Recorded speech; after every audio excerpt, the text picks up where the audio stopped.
सुप्रभात दोस्तों साथियों। आज थोड़ा सा हम समास के बारे में चर्चा करेंगे। समास के जो भेद हैं मुख्य रूप से चार होते हैं, ध्यान रखना। तत्पुरुष समास, ठीक है। समास के जो मुख्य भेद हैं वह सिर्फ चार ही हैं: अव्ययी भाव समास, तत्पुरुष समास, द्वंद्व समास और बहुव्रीहि समास। अव्ययी भाव समास, तत्पुरुष समास, द्वंद्व समास और बहुव्रीहि समास। तत्पुरुष के दो भेद हो जाते हैं।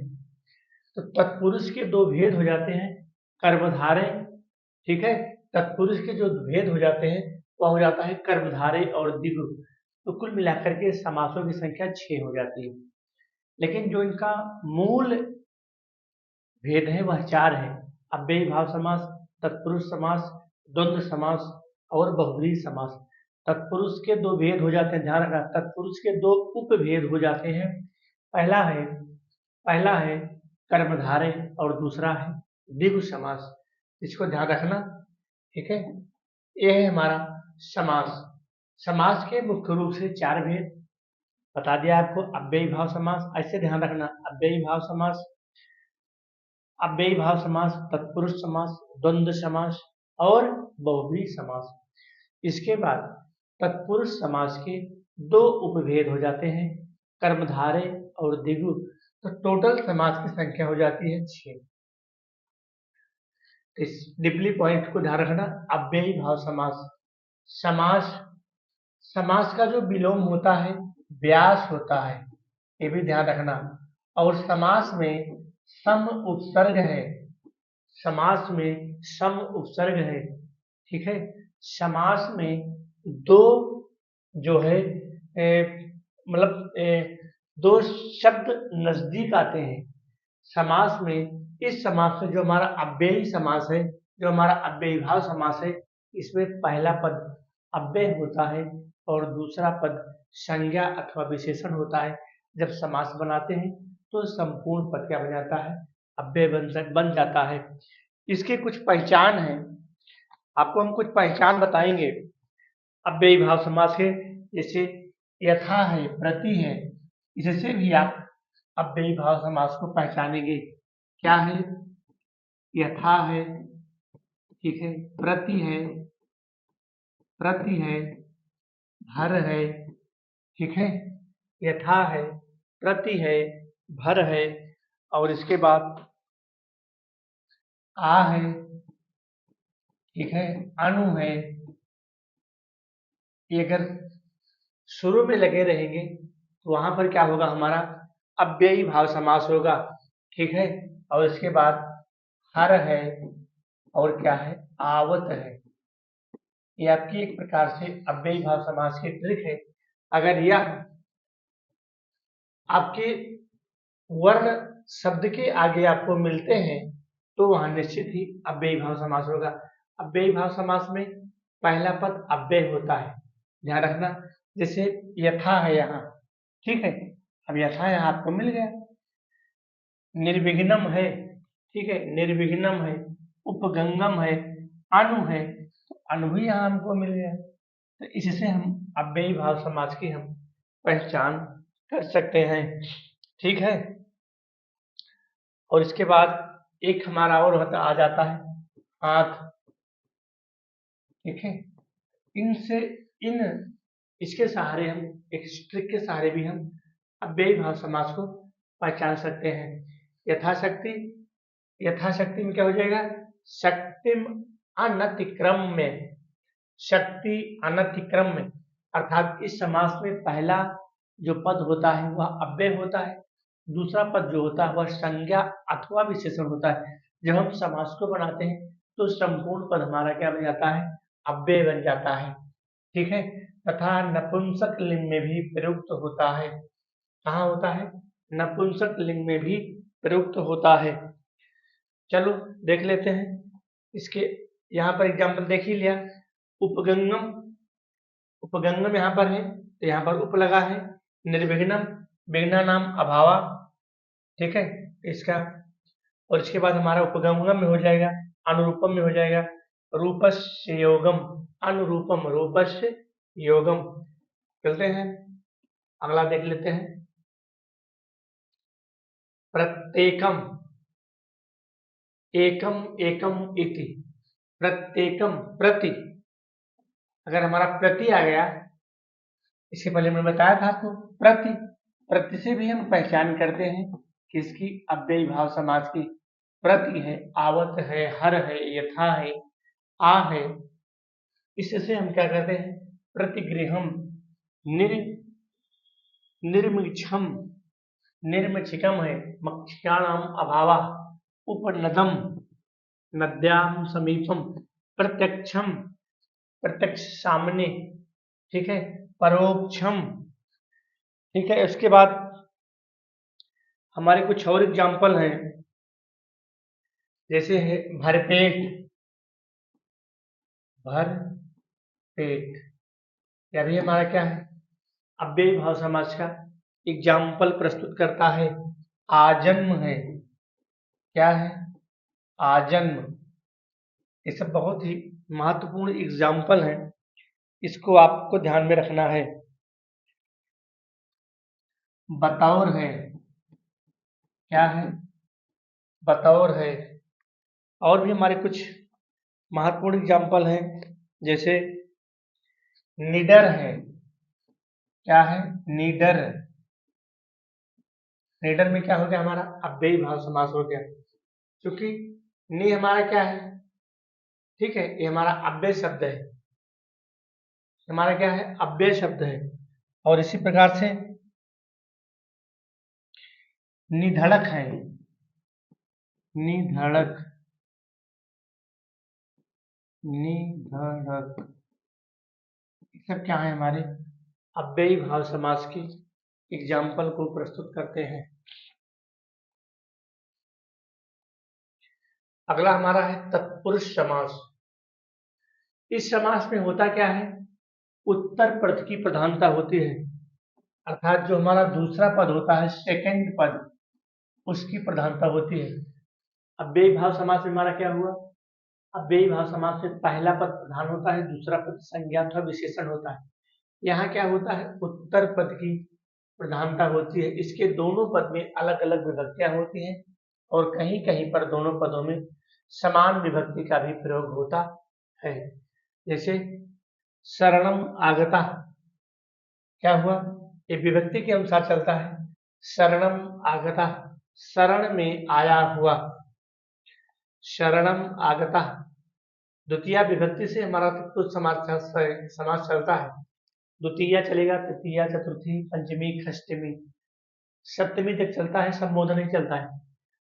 शरणम प्राप्त, शरण में आया हुआ, सुख प्राप्त, सुख को प्राप्त, ठीक है, सुख को प्राप्त, शरणम प्राप्त, शरण को प्राप्त, शरणम आगता, शरण को आने वाला, शरण को आने वाला। और हमारे यहाँ होगी तृतीया विभक्ति। तो इस प्रकार से ये विभक्तियों के अनुसार हमारा जो है, हमारा ये तत्पुरुष समास चलता है। पितृयुक्त, पितृयुक्त, पितृ से सर्पेण दृष्टा, सर्प दृष्टा, शरेण विद्धा, शर विद्धा, अग्निना दग्धा, अग्निदग्धा, धनेन हीना, धन से हीन, तृतीय विभक्ति है, धनेन हीना, धन से हीन, विद्याहीना, विद्या से हीन। ये विभक्ति पर चल रहा है एग्जाम्पल। भूताय बल, चतुर्थी विभक्ति आ गई। कर्ता कारक, कर्म कारक कर्ता का होगा नहीं, कर्म करण संप्रदान अपादान, कर्ता कर्म करण संप्रदान। संप्रदान का मतलब है जिसको कुछ दिया जाए, ठीक है, जैसे भूताय बलि, भूत बलि, दानाय पात्रम, दान के लिए दिया जाने वाला पात्र, दान के लिए दिया जाने वाला पात्र। चतुर्थी व्यक्ति, कर्म करण संप्रदान, कर्ता से होगा नहीं, कर्म करण संप्रदान। यहाँ चतुर्थी व्यक्ति, उपायदारु, उपदारु, स्नानाय, स्नानार्थम। इस प्रकार से पंचमी विभक्ति, पंचमी विभक्ति क्या होती है, अलग होने के संबंध में होती है, ठीक है। चौरात भयम, चोर से भय, चोर से भय अलग होने के संबंध में है। रोगात मुक्त, रोग से मुक्त। अस्वात पतिता, अस पतिता, स्वर्गात पतिता, स्वर्ग से पतित या फिर स्वर्ग से भगाया हुआ, सिंहात भीता, सिंह से भय खाने वाला। षष्ठी विभक्ति हो गई, राज्ञः पुरुषा, देवानां पति, नारायणानां पति। इस प्रकार से हमारा क्या हो गया, षष्ठी विभक्ति हो गया। शास्त्रे प्रवीण, शास्त्र में प्रवीण, जले मग्न, जल मग्न। कर्मधारय समास, कर्मधारय समास में विशेष और विशेषण और उपमेय और उपमान से इसकी पहचान होती है। दो फार्मूले हैं, क्या होता है, विशेष और विशेषण, दूसरा है उपमेय और उपमान। ध्यान रखना, कभी कभी पूर्व पद विशेषण होता है तथा उत्तर पद विशेष होता है। दूसरा फार्मूला इसका है उपमेय और उपमान। ठीक है, एग्जाम्पल आओ देख लेते हैं, इसके अलग अलग एग्जाम्पल भी हैं विशेष और विशेषण के।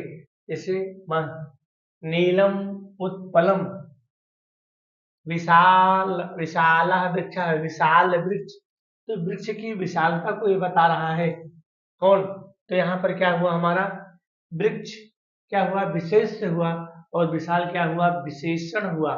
तो विशेष और विशेषण पर यह है मधुर फलम, मधुर फल, मीठा फल, फल की विशेषता क्या बता रहा है, मधुर बता रहा है। तो फल क्या हुआ हमारा, विशेष से हुआ, और मधुर क्या हुआ हमारा, विशेषण हुआ। ज्येष्ठ पुत्र, सभी पुत्रों में ज्येष्ठ पुत्र हमारा क्या हुआ, विशेष से हुआ, क्योंकि अगर 4 पुत्र हैं तो उन 4 पुत्रों में एक पुत्र विशेष से हुआ, और ज्येष्ठ जो हुआ हमारा विशेषण हुआ। कुत्सित राजा, बुरा राजा, तो राजा की विशेषता बता रहा है क्या, बुरापन, अच्छापन, तो राजा क्या हुआ हमारा, विशेष से हुआ, और कुत्सित क्या हुआ हमारा, विशेषण हुआ। सुंदर पुरुष, पुरुषों में सुंदर, पुरुषों में सुंदर, तो पुरुष हमारा क्या हुआ, विशेष से हुआ, और सुंदर क्या हमारा हुआ, विशेषण हुआ। पहली कंडीशन कर्मधारय समास की विशेष और विशेषण पर चलता है। दूसरा हमारा आ गया उपमेय और उपमान पर। उपमेय का मतलब है जो सामने दिख रहा है, जो प्रत्यक्ष है, जो डायरेक्ट है, और उपमान का मतलब होता है जो हमसे दूर है। कमलनम एवं मुखम, कमल के समान मुख, मुख सामने है ना, मुख सामने है, कमल हमसे दूर है, तो कमल क्या हुआ, वो मुख हमारा क्या हुआ, उपमेय हुआ, और कमल क्या हुआ, उपमान हुआ। या फिर चंद्र मुखम, चंद्रमा के समान मुख, चंद्र एवं मुखम, तो मुख हमारा क्या हुआ, उपमेय हुआ, और चंद्रमा हमारा क्या हुआ, उपमान हुआ। नरसिंह, नरसिंह, सिंह, नरसिंह, सिंह हमारा क्या हुआ, नर, इसी प्रकार से अभी हो गया, तो उभय पद विशेषण है। इस प्रकार से द्विगु समास हमारा चलता है। द्विगु का मतलब होता है संख्यावाची, ठीक है, तो संख्यावाची में क्या हो जाएगा, सप्तानाम दिनानाम समारा, सप्त दिनम, यहाँ पर 7 दिन, पंच पात्रम, 5 पात्र, त्रिभुवन, 3 भुवन, स्वर्गलोक, आकाशलोक, और मृत्युलोक, स्वर्गलोक, स्वर्गलोक, मृत्युलोक, और पाताल लोक। ये हमारे 3 क्या है, भुवन है। त्रयाणाम भुवनम समाहारा, और क्या है, पंचरात्रम, पंचरात्रम, चतुर्युगम, चतुर्णानाम युगानाम समाहारा। कभी कभी दीर्घ इकारांत स्त्रीलिंग भी हो जाता है। त्रिलोकी, 3 लोक, पंचवटी, ये सब में यहाँ संख्यावाची लग रहा है, ध्यान, पंचानाम बटानाम समाहारा। सप्तसती, सप्तसती, ठीक है, सप्तसती। अष्टाध्यायी, अष्टाध्यायी में क्या हमारा हो गया, अष्टानाम अध्यानम समाहारा, द्विगु समास। और द्वंद्व समास में क्या होता है, दोनों पद प्रधान होते हैं, दोनों पद प्रधान होते हैं, जैसे माता पिता हो गया, भाई बहन हो गया, ठीक है, और दिन रात हो गया, यहाँ पर दोनों पद प्रधान होते हैं। सीताराम हो गया, पुत्र कन्या हो गया, राधा कृष्ण हो गया। इस प्रकार से हमारा यह हो गया समाहार द्वंद्व, ये हमारा द्वंद्व समास है।